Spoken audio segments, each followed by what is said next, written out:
भारत माता की जय श्री राम, जय श्री राम, राम लक्ष्मण जानकी।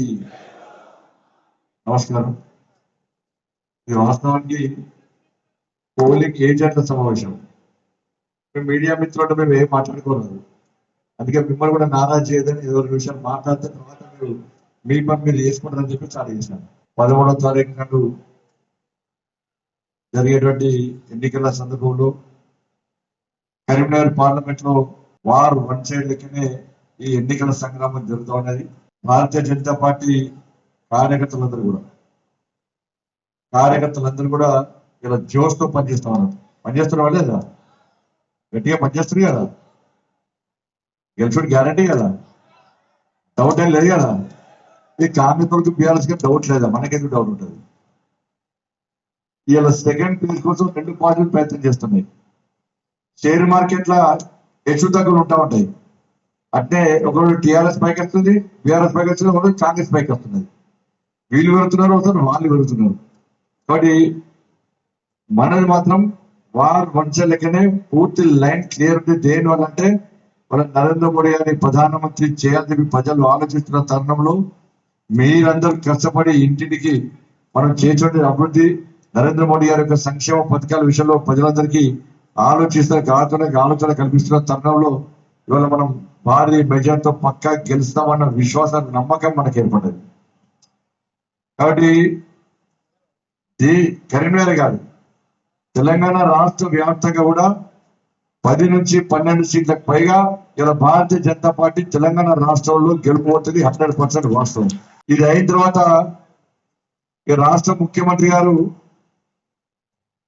12 సీట్లు 13 సీట్లు గెలుస్తామని తెలిసిన తర్వాతనే రాష్ట్ర ముఖ్యమంత్రి గారి నుంచి గల్లీ స్థాయి నాయకులు కూడా ఇలా భారతీయ జనతా పార్టీని అప్రతిష్టపాలు చేసే ప్రయత్నం చేస్తా ఉన్నారు. తప్పుడు ప్రచారాలు చేస్తున్నారు, వీడియో మార్ఫింగ్లు చేస్తున్నారు, లేనిపోయిన సమస్యలు సృష్టించే ప్రయత్నం చేస్తున్న విషయం మనం రోజు మీడియా ద్వారా మన ప్రచారం ద్వారా చూస్తున్నాం. మనం ఇలా తెలంగాణ రాష్ట్ర ప్రజలు కాంగ్రెస్ పార్టీకి ఎందుకు ఓటేయాలని ప్రశ్నించే స్థితికి రావడం, ఎన్నికల సందర్భంలో భారతీయ జనతా పార్టీకి ఓటు వేయాల్సింది పోయి మీరు 6 గ్యారెంటీలతో మనం మోసం చేసిర్రు, మోసపూరితమైన మాటలు నమ్మి మీకు ఓటేస్తే మా గొప్ప ముంచిరు. మీరు మా పరిస్థితి పేండ మీకలపై పోయిల పడ్డట్టు అయిన పరిస్థితి ఉందని చెప్పి వాళ్ళు ప్రజలందరూ భావిస్తున్నారు. ఏ రకమైన కాంగ్రెస్ పార్టీ కార్యకర్తలు గతంలో మొన్నటి వరకు కూడా కరపత్రం పట్టుకొని జెండా పట్టుకొని కందవ వేసుకొని తిరిగితే మీకు ఎందుకు ఓటేయాలి? 6 గ్యారెంటీలు ఇస్తా అని చెప్పి మీరు హామీ ఇచ్చి మోసం చేసిర్రు. 2500 రూపాయలు మీరు మహిళల అకౌంట్లో వేస్తున్నారు, అది వేయలేదు. 4000 రూపాయలు ఆసరా పెన్షన్ ఇస్తున్నారు, అది వేయలేదు. ఇలా ఒక్కొక్క మహిళకు తులం బంగారం ఇస్తున్నారు 100 రోజుల పాట, అది వేయలేదు. అవి వేయలేదు. 12,000 రూపాయలు రైతు కూలీలకు ఇస్తున్నారు, అవి కూడా ఇచ్చే పరిస్థితి లేదు. మన రైతులకు 2 లక్షల రుణమాఫీ చేస్తున్నారు, అది వేయలేదు. 500 రూపాయలు బోనస్ ఇస్తున్నారు. 500 రూపాయలు లెక్క అంటే ఒక్క ఎకరానికి దాదాపు 14,000 రూపాయలు రైతుల అకౌంట్ లో 500 రూపాయలు చొప్పున వేయాల్సి ఉన్నది, అది వేయలేదు. ఇలా కటింగ్స్ లేకుండా పంట ఉంటున్నారు, అదే కూడా లేదు. 5 లక్షల రూపాయలు ఇల్లు జాగా నిర్వహిస్తున్నారు, అదే వేయలేదు. 5 లక్షల రూపాయలు విద్యార్థి భరోసా కార్డు ఇస్తున్నారు, అదే వేయలేదు. ఇలా విద్యార్థుల ఫీజు రియంబర్స్మెంట్ ఇస్తున్నారు, దాన్ని ఇవ్వకపోవడం వలన ఇలా ఉపాధి కోసం వెతుకునే పరిస్థితి వచ్చిందంటే ఇలా ఫీజు రియంబర్స్మెంట్ బకాయిలు చెల్లించకపోవడం వలన మొదటిదాకా హాల్ టికెట్లు ఇచ్చారు. ఏదో పిల్లల భవిష్యత్తు నాశనం అని చెప్పి యాజమాన్యాలు హాల్ టికెట్లు ఇచ్చినాయి. ఇవాళ మళ్ళా ఉన్నత చదువు కోసం సర్టిఫికేట్ కోసం పోతే కూడా ఇచ్చే పరిస్థితి లేదు, ఎందుకంటే వాళ్ళ పరిస్థితే బాగలేదు. కాబట్టి ఇలా ఆరోగ్యశ్రీ బకాయిలు చెల్లించకపోవడం వలన ఇలా హాస్పిటల్లో పేదలకు వైద్యం అందించే పరిస్థితి లేదు. ఇటువంటి 6 గ్యారెంటీతో పాటు ఇచ్చిన హామీలు నెరవేర్చకుండా మోసం చేస్తున్న బీఆర్ఎస్ పార్టీ కాంగ్రెస్ పార్టీ ప్రభుత్వానికి ప్రజలు గుణపాఠం చెప్పడానికి సిద్ధమవుతున్న తరుణంలో ఎట్టి బస్సులో కాంగ్రెస్ పార్టీకి ఓటు వేసే ప్రసక్తే లేదని చెప్పి కరాఖండిగా చెప్తున్న తరుణంలో రాష్ట్ర ముఖ్యమంత్రి నుంచి ఇవాళ గల్లీ స్థాయి వరకు కూడా కొత్త నినాదం ఎత్తుకున్నారు. ఏంటిదంటే రిజర్వేషన్ అంశం.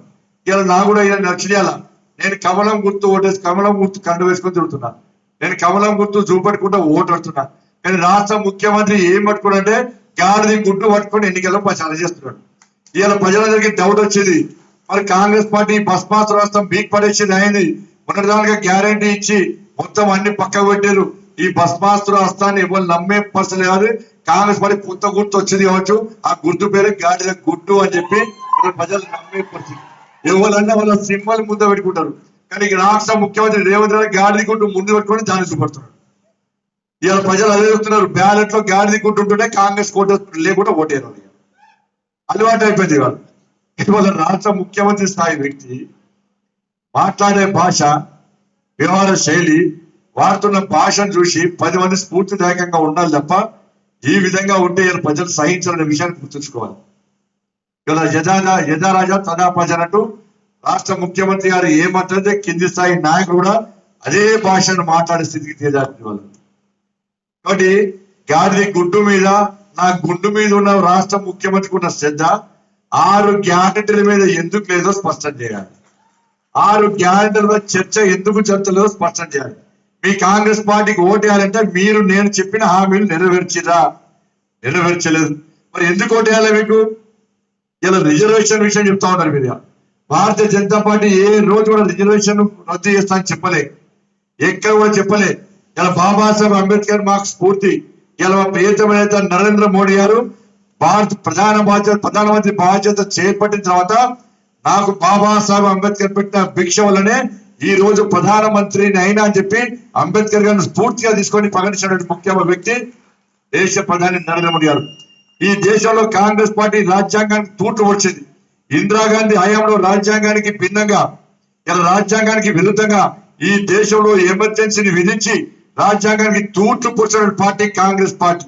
ఇవాళ బాబాసాహెబ్ అంబేద్కర్ పార్లమెంట్ లో దళితుల సమస్యల మీద, పేదల సమస్యల మీద స్పందిస్తే జవహర్లాల్ నెహ్రూ ఆ రోజు అంబేద్కర్ అవమానిస్తే రాజీనామా చేసి బయటకు వచ్చి మళ్ళా ఎన్నికల్లో పోటీ చేస్తే బాబాసాహెబ్ అంబేద్కర్ ఎన్నికల్లో ఓడగొట్టిన పార్టీ కాంగ్రెస్ పార్టీ.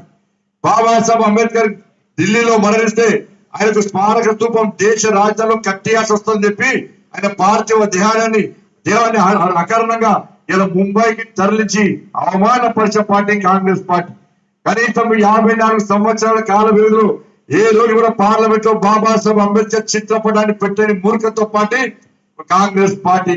ఈ ఇలా రాష్ట్ర ముఖ్యమంత్రి అంటున్నారు భారతీయ జనతా పార్టీ నాయకుడు సెక్యులర్ అనే పదాన్ని రాజ్యాంగం నుంచి సవరించాలని చెప్పి ఆయన మాట్లాడితే రాజ్యాంగాన్ని రద్దు అని చెప్పంటున్నాడు. రద్దుకు సవరణకు రాష్ట్ర ముఖ్యమంత్రి గారికి తేడా చేస్తలేదు. ఇలా రాజ్యాంగాన్ని సవరించాలనే చెప్పుతో కోరుతున్న రాష్ట్ర ముఖ్యమంత్రి ఆలోచించాలి.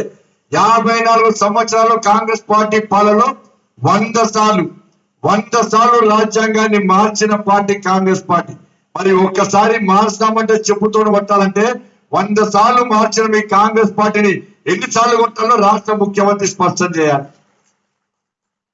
కాబట్టి అన్ని విషయాలు మనం ఆలోచించాలి. ఇలా బాబాసాహెబ్ అంబేద్కర్ స్ఫూర్తి చేసుకున్న పార్టీ భారతీయ జనతా పార్టీ.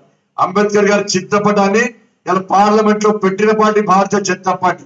ఇలా కాంగ్రెస్ పార్టీ హయాంలో ఇన్ని సంవత్సరాలు బాబాసాహెబ్ అంబేద్కర్ కు భారత రత్న ఇవ్వలే. వాళ్ళ ఇందిరాగాంధీకి ఇచ్చుకున్నారు, రాజీవ్ గాంధీకి ఇచ్చుకున్నారు, కానీ అంబేద్కర్ గారికి మాత్రం రాష్ట్రపతి భారత రత్న ఇవ్వడానికి కాంగ్రెస్ పార్టీకి చేతురాలి. ఇలా అటల్ బిహారీ వాజ్పేయి గారి నేతృత్వంలో భారతీయ జనతా పార్టీ భారత రత్న ఇప్పించిన విషయాన్ని ఇవాళ గుర్తుంచుకోవాల్సిన అవసరం ఉంది కాంగ్రెస్ పార్టీ. ఇలా బాబాసాహెబ్ అంబేద్కర్ పుట్టిన స్థలాన్ని కానీ, ఇలా చదువుకున్న స్థలం కానీ, దీక్ష చేసిన స్థలం కానీ, ఇట్లా అన్ని స్థలాలను పంచ తీర్థాలుగా వాటి స్ఫూర్తి కేంద్రాలుగా తయారు చేసిన పార్టీ భారతీయ జనతా పార్టీ.